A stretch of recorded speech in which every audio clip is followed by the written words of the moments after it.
रात के वक्त रूहान कमरे में आया। वह कमरे में आते ही बेड की ओर बढ़ गया। उसकी नज़र सीधे स्वरा पर जाकर टिक गई।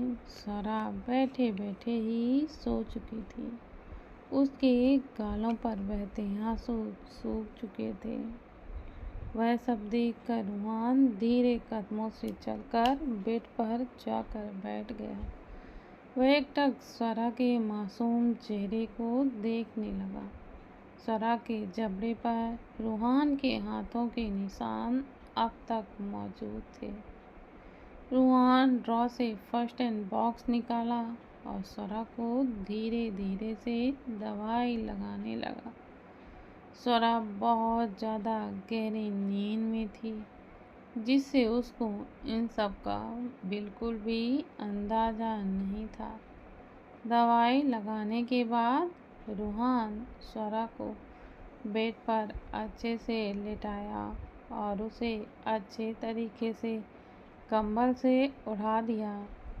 ये सब करते हुए रूहान के फेस पर कोई भी इमोशंस नहीं थे।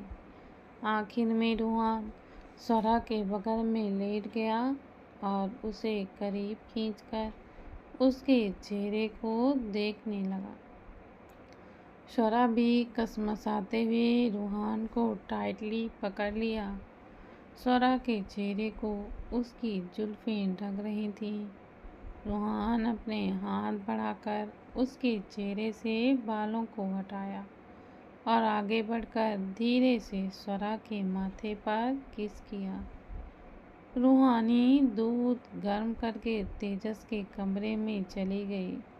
उसके आते ही रूही उसके हाथ से दूध का गिलास लेकर बोली, रूहानी बस कर, जब से आई है मेरा ध्यान रखने में लगी हुई है। मैं ये सब कर सकती हूँ। रूहानी बेड पर बैठकर बोली, दी आप जानती हैं ना, आप 3 मंथ प्रेग्नेंट हो और इस हालत में आप खुद का ख्याल नहीं रख सकती।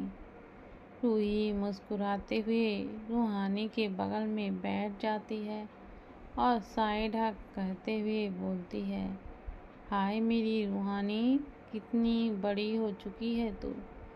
इस पर रूहानी बस मुस्कुरा देती है।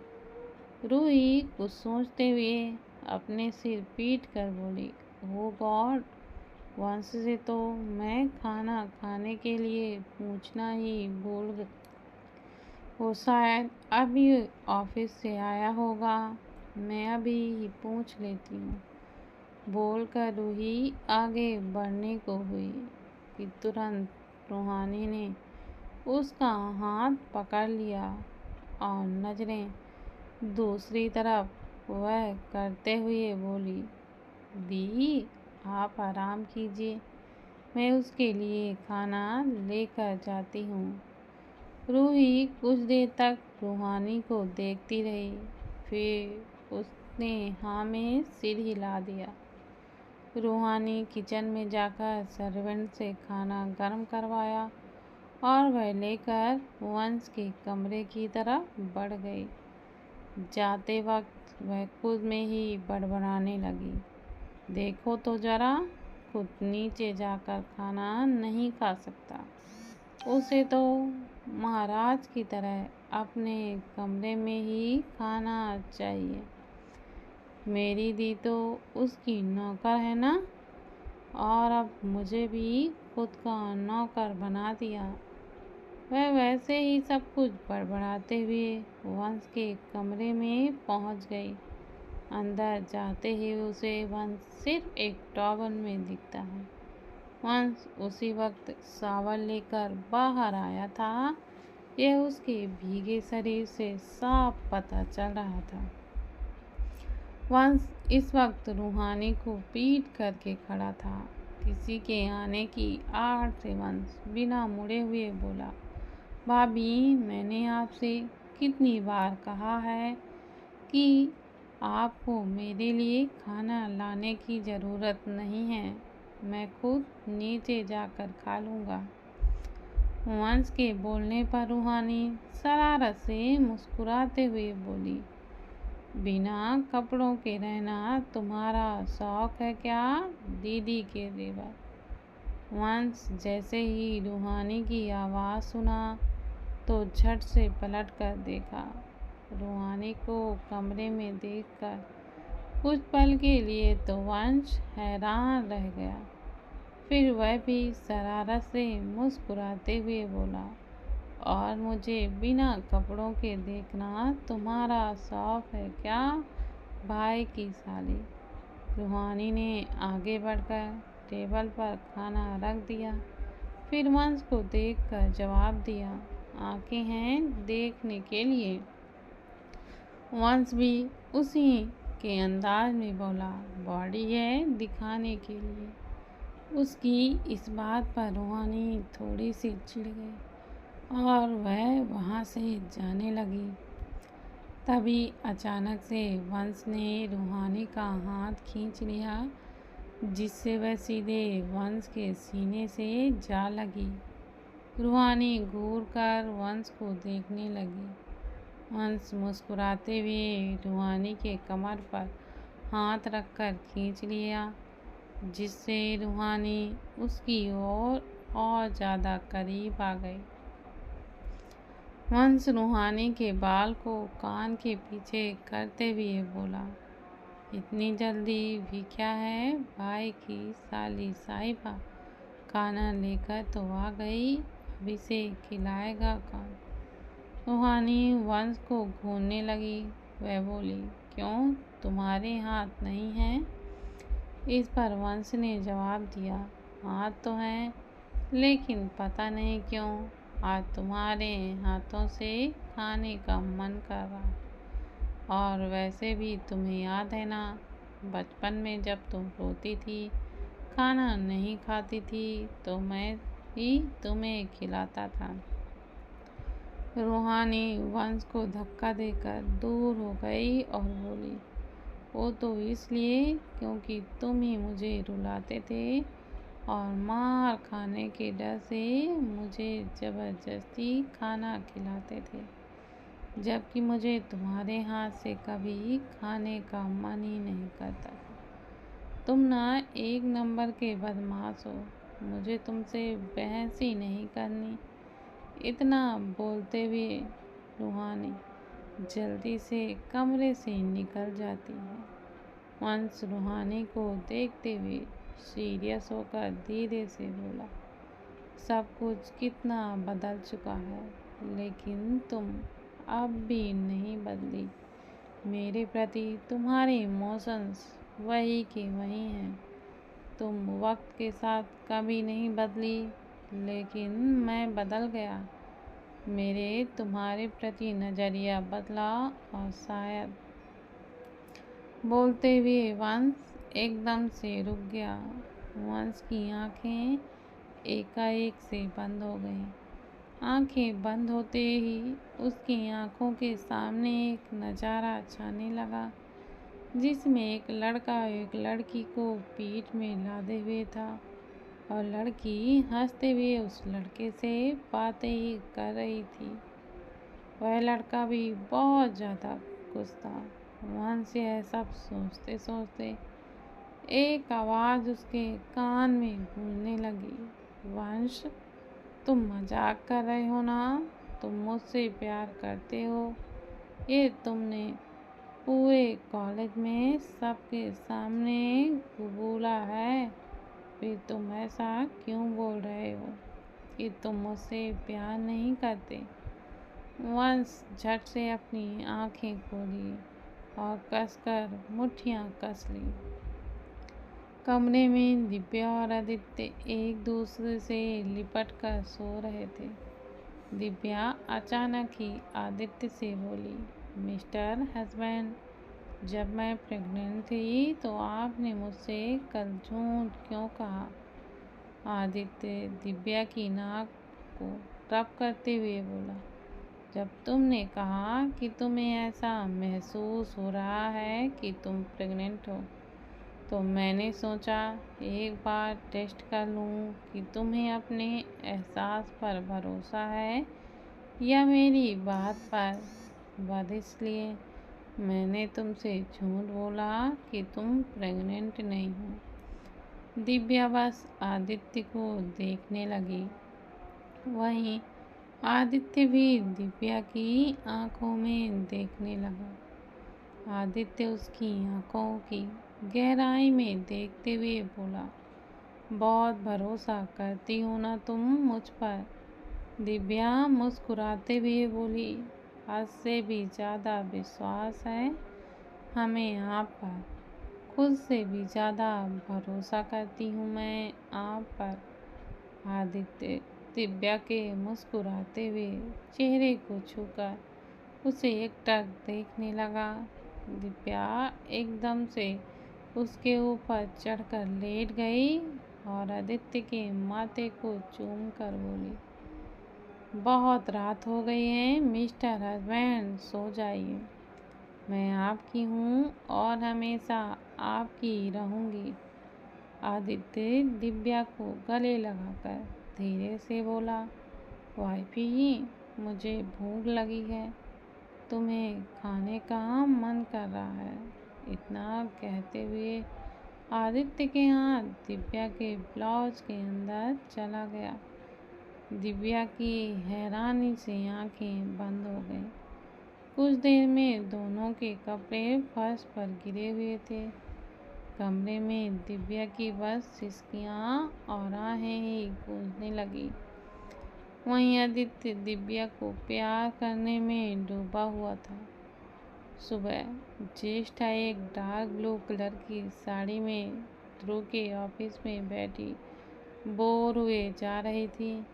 ध्रुव लैपटॉप पर पूरी तरह से बिजी था। ज्येष्ठा बस अजीब अजीब सा मुंह बनाने लगी। ध्रुव उसे ऐसा देखकर अपने पास बुलाया। ज्येष्ठा जल्दी से ध्रुव के पास चली गई।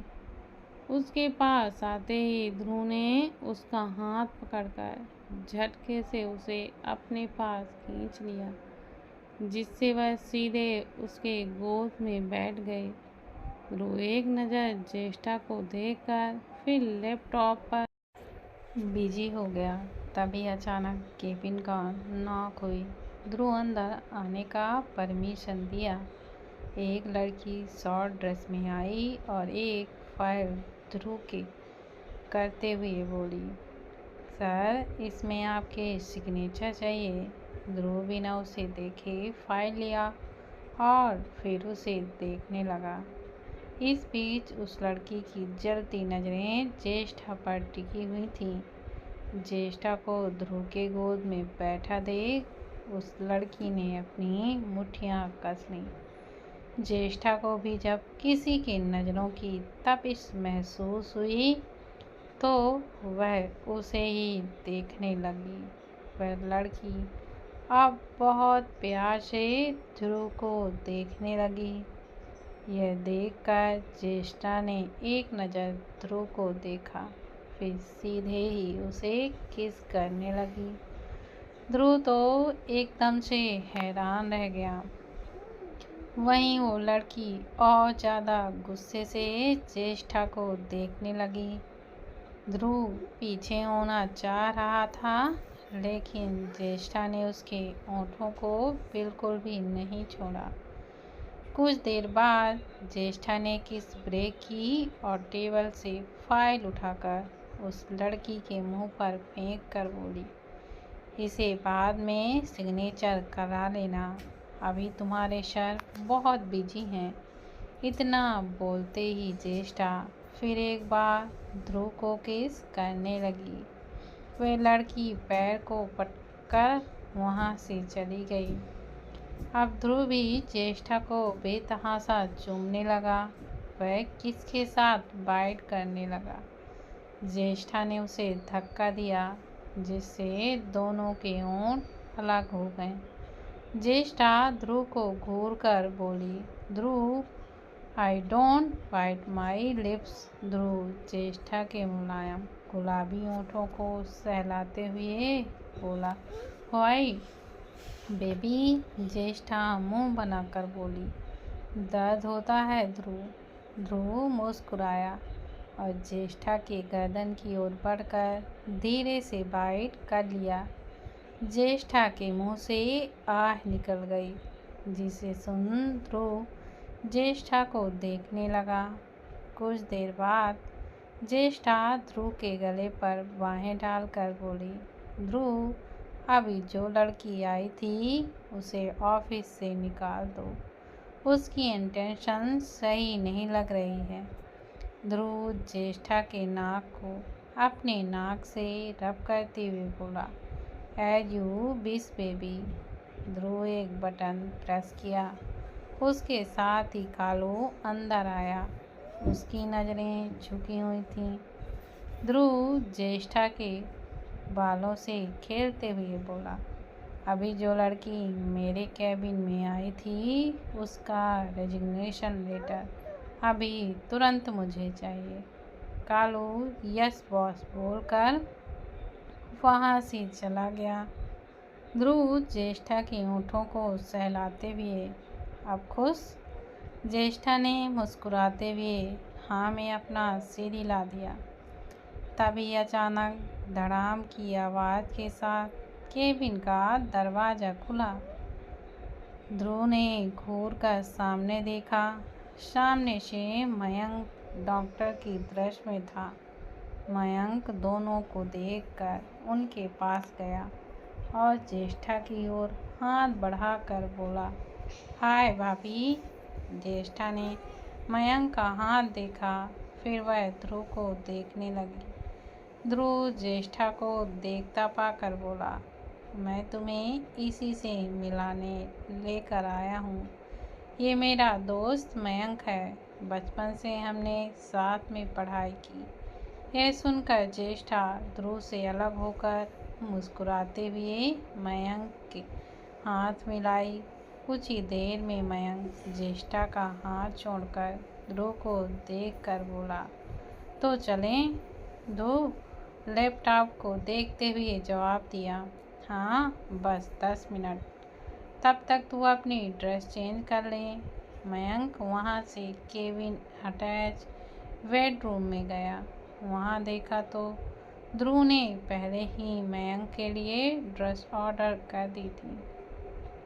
मयंक मुस्कुराते हुए ड्रेस को उठाकर चेंजिंग रूम में चला गया।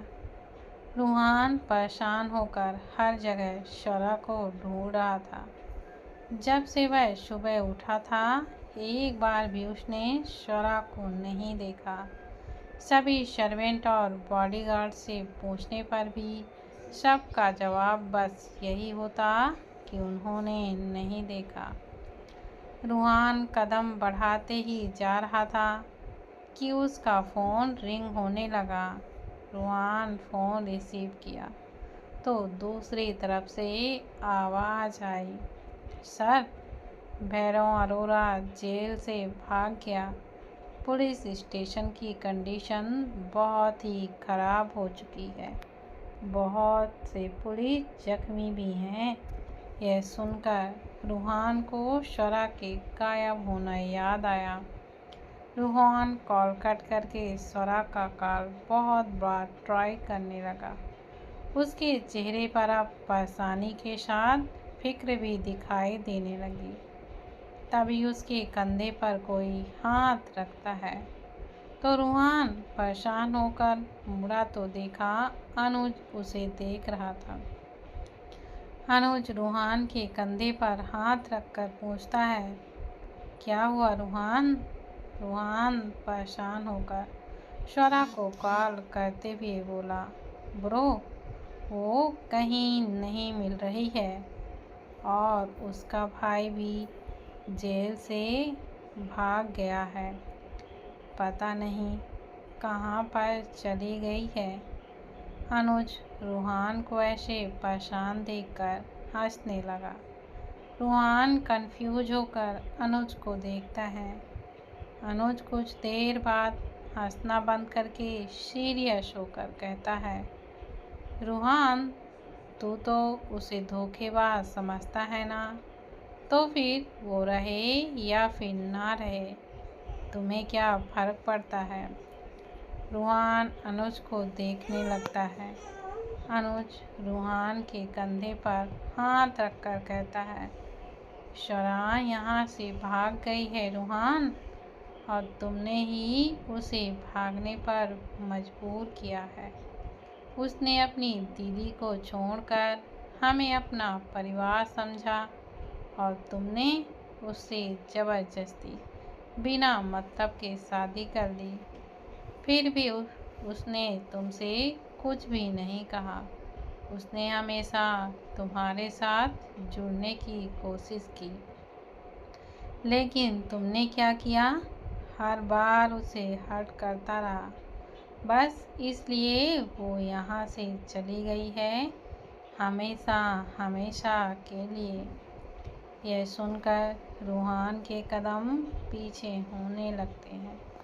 दोस्तों, अगर आप लोगों ने अभी तक मेरे चैनल को सब्सक्राइब नहीं किया है तो प्लीज़ ज़्यादा से ज़्यादा सब्सक्राइब कीजिए और शेयर करना मत भूलिएगा। धन्यवाद दोस्तों।